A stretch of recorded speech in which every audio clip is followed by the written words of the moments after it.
Hello दोस्तों, मैं अंकुर वर्मा आपका स्वागत करता हूं आपके अपने YouTube channel online agriculture lovers पर। आज की क्लास में हम डिस्कस करेंगे डिटर्मिनेंट्स। पिछली क्लासों में हमने मैट्रिक्स देखा था और आज की क्लास में हम बात करेंगे डिटर्मिनेंट्स। डिटर्मिनेंट्स डिटर्मिनेंट जो डिटर्मिनेंट है सेम टू कॉपी होता है थोड़ा मैट्रिक्स के जैसा। इसमें क्या होता है, सबसे पहले तो इसकी बेसिक चीजें हम जान लेते हैं। जैसे कि मैट्रिक्स में रो और कॉलम होते थे, सेम ऐसे ही इसमें भी होता है। बस खाली जो उसका सिंबल होता है वो थोड़ा चेंज होता है। इस तरीके से इसका सिंबल होता है और इसमें कुछ एलिमेंट्स होते हैं, A1 A2 B1 B2। इस तरीके से डिनोट करते हैं डिटर्मिनेंट को। अगर मैट्रिक्स की बात की जाए इसी में, तो मैट्रिक्स का इसका सिंबल इस तरीके से चेंज कर देते हैं और हमारा ये मैट्रिक्स में कन्वर्ट हो जाता है। तो हमें आज मैट्रिक्स नहीं, मैट्रिक्स हम पढ़ चुके हैं, तो हम आप डिटर्मिनेंट पढ़ेंगे तो हम डिटर्मिनेंट की ही बात करेंगे। इसमें कुछ बेसिक चीजें जान लेते हैं। बेसिक चीजें क्या, जो ये एलिमेंट्स होते हैं अंदर हॉरिजॉन्टली, जो हॉरिजॉन्टली एलिमेंट्स होते हैं इनको हम रो कहते हैं। ये जो हॉरिजॉन्टली है ये हमारे रो हैं, रो वन रो टू। जो वर्टिकली होते हैं, वर्टिकली जो हमारी लाइंस होती हैं ये है कॉलम, कॉलम ये है कॉलम। इस तरीके से। और जो हमारा दो रो है और दो कॉलम है, तो इसका ऑर्डर क्या रहेगा, जितनी रो है उतने ही कॉलम है। तो हमारा ऑर्डर रहेगा 2x2, 2x2 का ऑर्डर रहेगा। अब हम एक एग्जाम्पल के थ्रू इसको समझते हैं।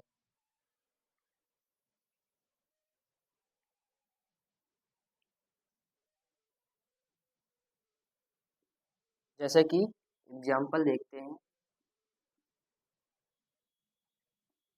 टू ऑर्डर वाला सिंपल सा, जैसे कि हमारा है क्वेश्चन है 2523।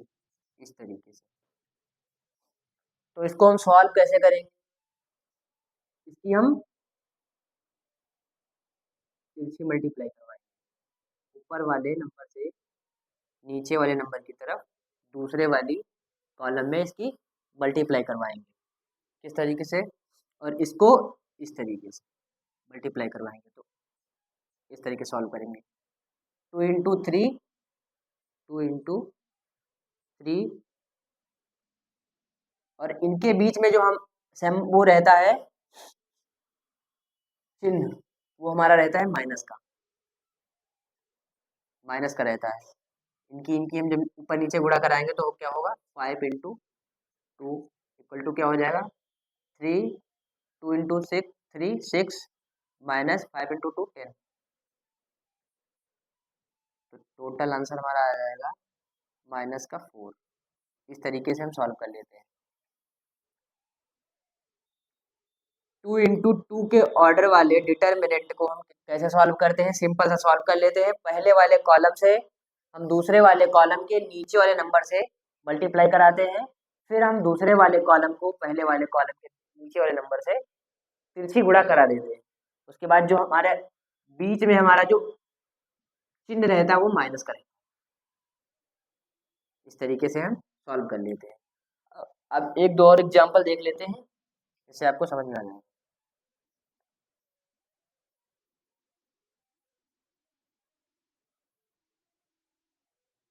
जैसे कि 3216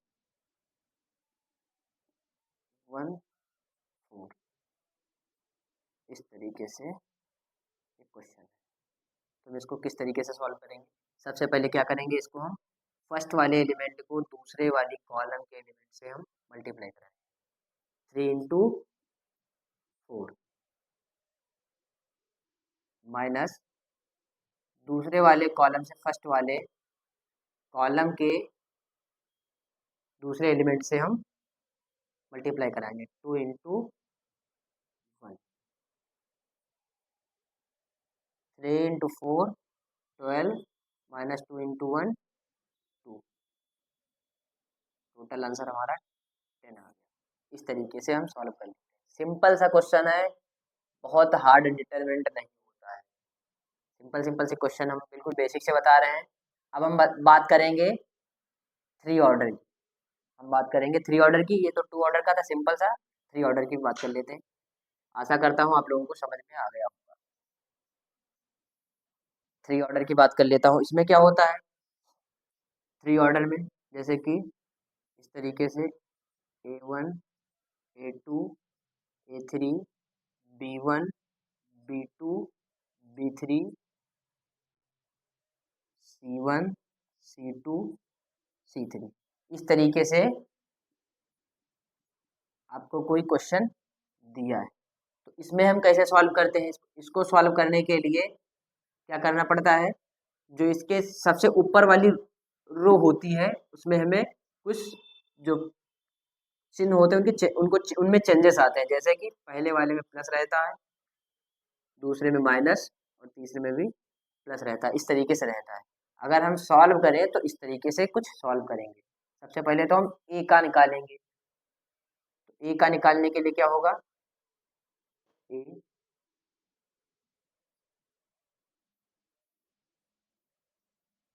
जिसको हम निकालते हैं, ए को निकाल रहे हैं तो ए किस रो और किस कॉलम में आ रहा है।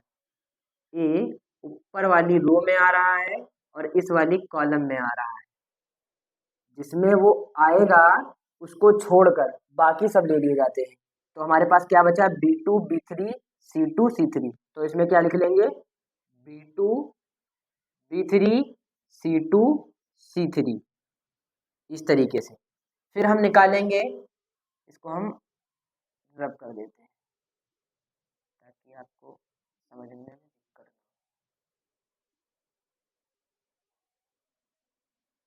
हो। अब हम निकालते हैं A2, उसका चिन्ह क्या है, माइनस, तो A2।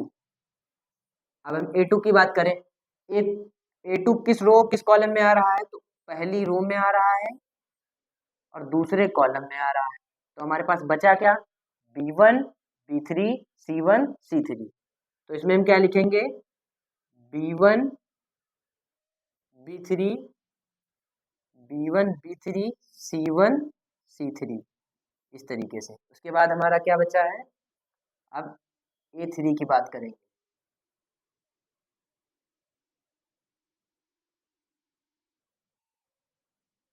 A3 की बात करेंगे, प्लस A3 नीचे लिख लेते हैं, हो सकता दिख ना रहा हो आप लोगों को। अब हम बात करेंगे A3 प्लस A3। A3 में A3 किस कॉलम और किस रो में आ रहा है, फर्स्ट कॉलम, फर्स्ट रो और थर्ड कॉलम में आ रहा है। तो हमारे पास क्या बचा, B1 B2 C1 C2, इस तरीके से हम सॉल्व करते हैं। अगर और हम सॉल्व करें इसको तो कैसे सॉल्व करेंगे, बिल्कुल जैसे कि हमने बताया था 2 ऑर्डर वाले क्वेश्चन सॉल्व किए जाते हैं, सेम वैसे ही सॉल्व किया जाता है। जैसे कि ये, अब इसको हम सॉल्व करेंगे B2 B3 C2 C3 को। तो हम इस तरीके से सॉल्व करेंगे कि हम आपस में तिरछी गुणा करा दें। तो क्या हो जाएगा,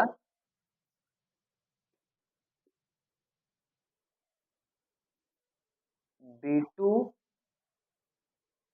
C3 माइनस B3 C2, इस तरीके से आएगा। अब हम इसी तरीके से सबको सॉल्व करेंगे। तो हम एक एग्जांपल से इसको समझते हैं, छोटे से एग्जांपल से इसको समझते हैं, आप लोगों को समझ में आ जाए।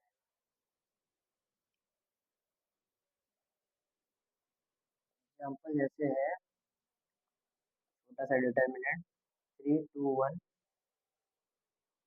5 1 2 2 1 2, इस तरीके से तुम्हारे पास डिटरमिनेंट है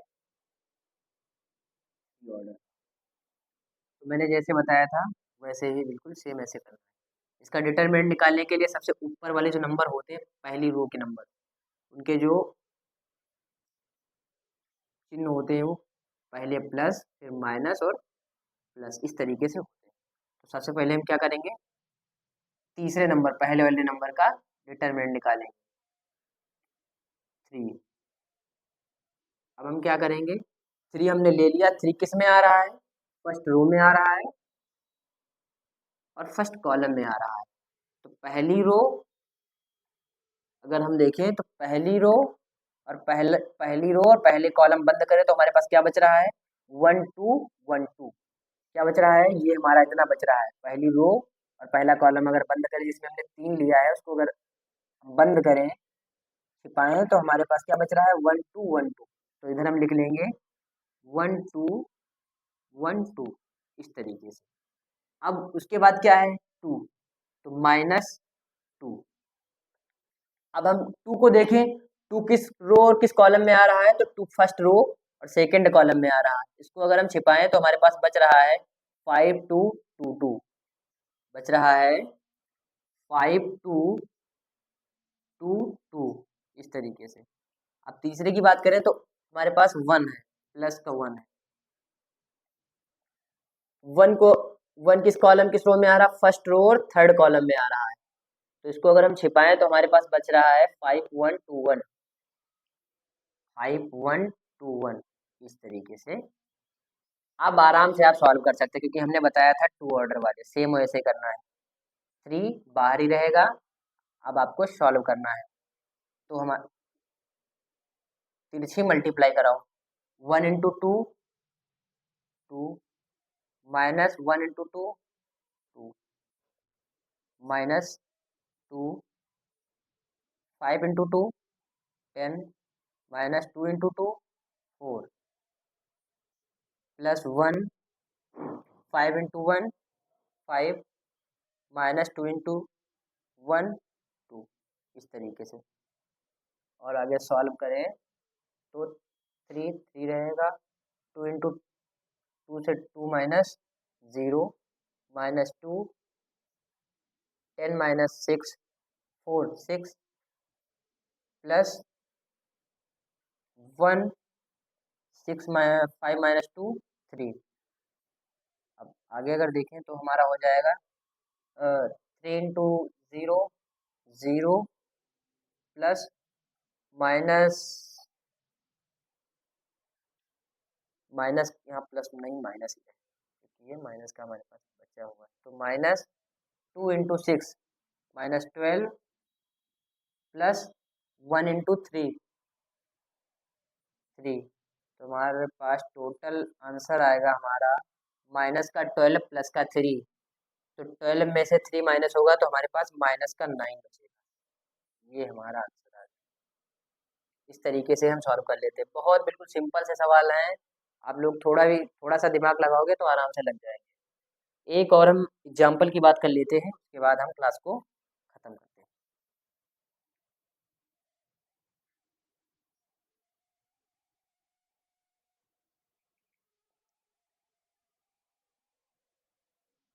जैसे कि है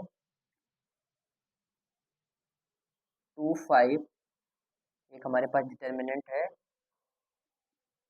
2 5 x 3 इस तरीके से, इक्वल टू दूसरी दी गई है आपको सामने 3 2 3 5 इस तरीके से दी गई। दूसरी डिटर्मिनेंट इस तरीके से आपको दी गई है और आपसे कह रहा है कि फाइंड करो इसमें x क्या होगा। इसमें कह रहा है कि x क्या होगा। तो आपको बहुत टाइम नहीं लगेगा, बिल्कुल सिंपल सा क्वेश्चन है। आराम से अगर थोड़ा दिमाग लगाओगे तो लग जाएगा। बता रहे हैं जैसे उसको सॉल्व किया था उसी तरीके से इसको भी सॉल्व करना है। क्या करना है, इसकी पहले तो तिरछी मल्टीप्लाई कराएंगे। तो क्या करेंगे, हम पहले मल्टीप्लाई कराएंगे 2 इंटू 3 6 माइनस एक्स इंटू 5 तो 5x इस तरीके से। इधर इधर भी वही करना है, तिरछा मल्टीप्लाई करवाओ इनकी 3 इंटू 5 15 और 3 इंटू 2 6। अब हम क्या करेंगे, इनके ब्रैकेटों को खोलेंगे और ये 6 इधर आएगा तो क्या होगा, माइनस में हो जाएगा। किस में हो जाएगा, माइनस में। माइनस का 15x 5x है, sorry 5x equal to 15 minus का 6, ये जो प्लस का 6 था इधर, उधर माइनस का 6 हो गया। तो हमारा टोटल आंसर क्या होगा, माइनस का 5x इक्वल टू 15 और माइनस माइनस प्लस माइनस का 12, माइनस का 12 हो गया। तो इधर हमारा हो गया 5x इक्वल टू 15 में से 12 माइनस हुआ तो 3 बचा, तो x इक्वल टू तुम्हारा आएगा 3/5। जो यहाँ पर हमारा x है, x का मान होगा 3/5। इस तरीके से सॉल्व करेंगे इस क्वेश्चन। एकदम सिंपल सा है, थोड़ा सा दिमाग अगर लगाओगे तो आराम से, डिटरमिनेंट बहुत हार्ड नहीं है, अगर थोड़ा सा दिमाग लगाओगे तो आराम से समझ में आ जाएगा। मिलते हैं अगली क्लास के साथ। Thank you.